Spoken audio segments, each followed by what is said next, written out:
Week 1, Mindset. Intelligence is not interrogation. Let's start with the mindset. A lot of people hear behavioral intelligence and think it means being aggressive, manipulative, or overly clever. That is not what we're doing here. The point is to be more disciplined in the way we gather and interpret information. This week is about resetting your expectations.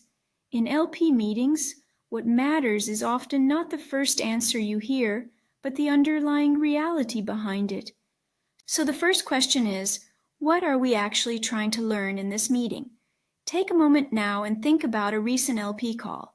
What were the 3 things you most needed to understand and what remained unclear after the meeting? Write those down in the workbook. Now, as a group, share one example each. Keep it concrete. Don't tell me whether the meeting was good or bad. Tell me what you still did not know when the call ended. That is the real signal we want to work with. Week 2, Elicitation Fundamentals. This week we move from mindset to technique. The core idea is simple. Some questions give you information, but better questions help you see what is being filtered, softened, or withheld. A strong LP question is not just a request for an answer. It is a test of whether the LP's story is internally consistent, operationally real, and timely. So instead of asking vague questions, we frame the question around a specific hypothesis. Here's the practical exercise. Take 3 generic fundraising questions and rewrite them so each one tests something specific. For example, instead of asking, "Are you active in emerging managers?" you might ask, "What would have to be true for you to make room for an emerging manager this vintage?"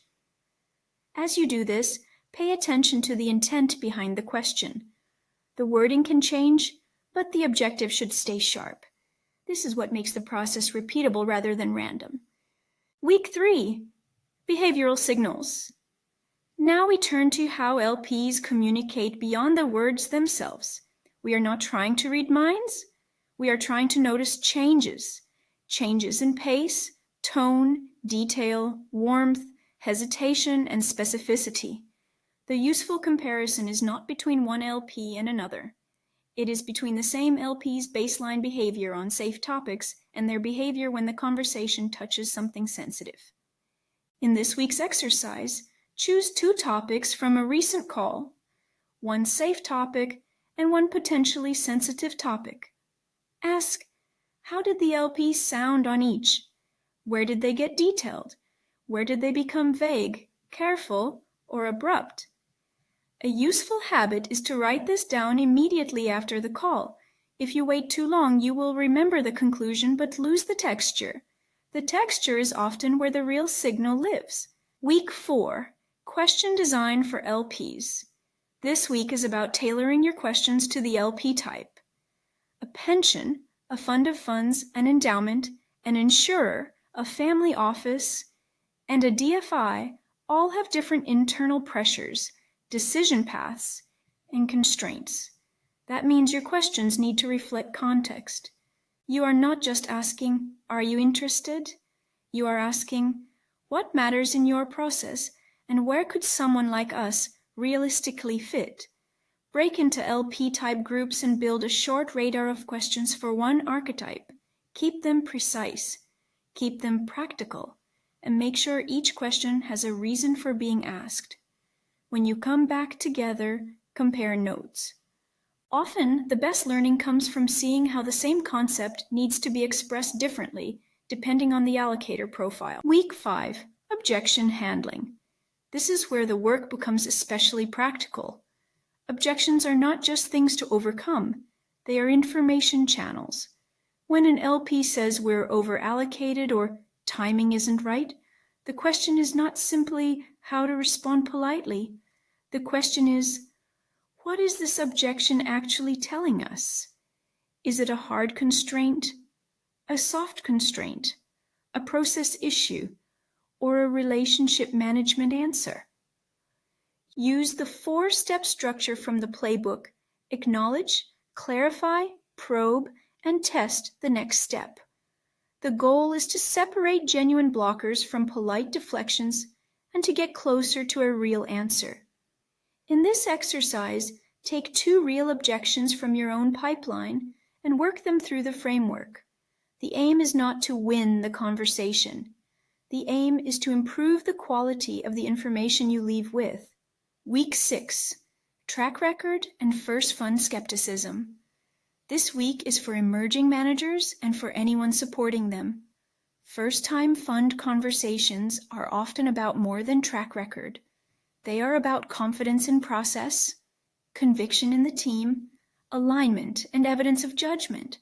So the task is not to pretend you have a longer history than you do. The task is to build a clearer story around what you do well, how you make decisions, and how that translates into a repeatable investment or sourcing process. Take 1 or 2 real deals and turn them into mini cases. What was the thesis? What changed? What did you learn? What would you do again? That is far more useful than generic claims of excellence. Then practice a short response to the question, why should we back a first-time fund now? The answer should not be defensive. It should be grounded in process, discipline, and alignment. Week 7, Data First LP Intelligence. Now we connect behavioral intelligence to a more structured view of the pipeline. The point is not to replace judgment with metrics. The point is to support judgment with a simple, consistent system.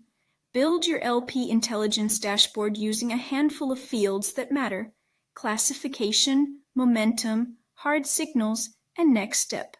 Don't overcomplicate it. If the dashboard becomes heavy, it will stop being useful.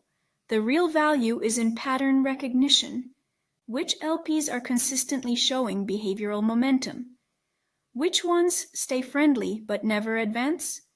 Which ones only move when a specific internal sponsor appears? By this stage, you should be able to look at your pipeline and see more than names and dates.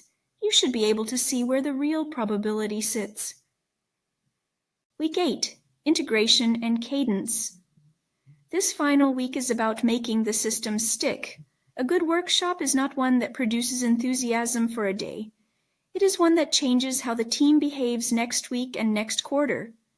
So the final question is, what becomes standard operating practice from here? What do you actually want the team to do differently before every LP meeting, after every LP meeting, and in every pipeline review? Use this session to codify a few rules. For example, always write down hypotheses before a call, always debrief within 24 hours, always classify the opportunity, and always define one next step that tests seriousness. If you do that, the workshop has done its job. You are no longer simply talking about LP intelligence. You're operating with it. Final words.